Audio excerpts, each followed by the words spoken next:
Jadi pengalaman saya waktu pernah mengurus UPL di perusahaan yang pernah saya ikuti sebelumnya, waktu itu ketika masih di manajemen, setelah ke registrasi dengan APLI atau AP2LI, itu kan ada jadwal sidang untuk presentasi tentang pemaparan marketing plan dan lain-lain. Nah, setelah di ACC dengan AP2LI atau APLI itu,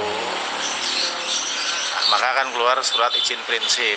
Nah, izin prinsip ini rekomendasi untuk pengurusan UPL ke Kemendak, karena tanpa rekomendasi dari AP2LI atau APLI, UPL tidak akan bisa diproses. Nah, tapi kan karena kalau sudah pakai jasa konsultan, setelah ACC nanti urusan ke Kemendak itu tugasnya konsultan. Nah, selama proses itu memang yang direvisi, yang dicek itu kan nanti kode etiknya. Ketika sudah di ACC, barulah terbit UPL. Dan itu prosesnya paling tidak 6-8 minggu. Nah, kita berarti kan, jadi biar untuk gambaran bahwa memang untuk pengurusan izin hubungannya dengan regulasi ini memang kita nggak bisa tentukan kapan, karena tergantung yang membuat aturan. Tapi setidaknya ketika sudah diproses itu kita yakin bahwa tinggal nunggu aja itu. Dengan rentang waktu yang tadi ya, idealnya 6-8 minggu.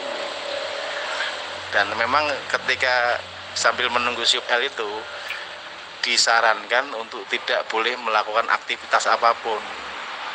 Tapi nggak masalah sih, makanya yang supaya tidak terpantau sama pemerintah itu kan proses WD-nya ini yang masih dibatasi. Juga dari pihak IT-nya pun juga masih memeriksa lagi apakah masih ada temuan-temuan bug supaya jangan sampai terjadi kebobolan lagi seperti yang sebelumnya. Karena yang namanya transaksi elektronik ini pun, jangankan yang masih baru, yang sudah settle seperti kita tahu pernah dengar BRI, BNI itu pun pernah dibobol ya. Makanya pihak IT pun juga berhati-hati sekali. Makanya saat ini masih dilakukan proses trial untuk memastikan apakah sudah betul-betul aman. Nantinya ketika sudah dilihat dan dirasakan aman oleh PIT, barulah nanti mulai dibuka secara normal.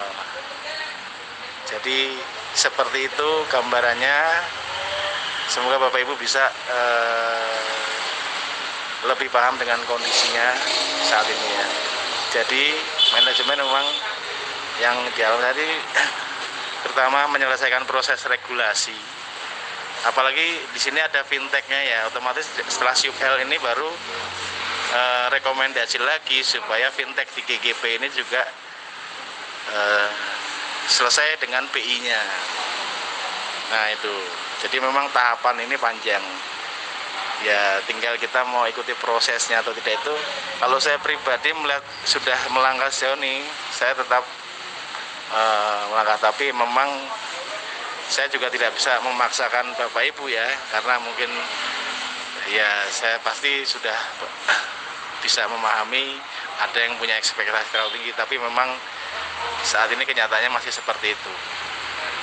Tapi ketika Bapak Ibu mau bersabar dengan kami yang masih begitu yakin, juga termasuk leader-leader di atas kami yang selalu memantau info.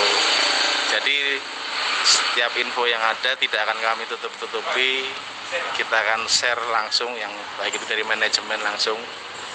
Karena apa? Ya sekiranya memang kami menemukan alasan untuk mundur, pasti akan kita sampaikan.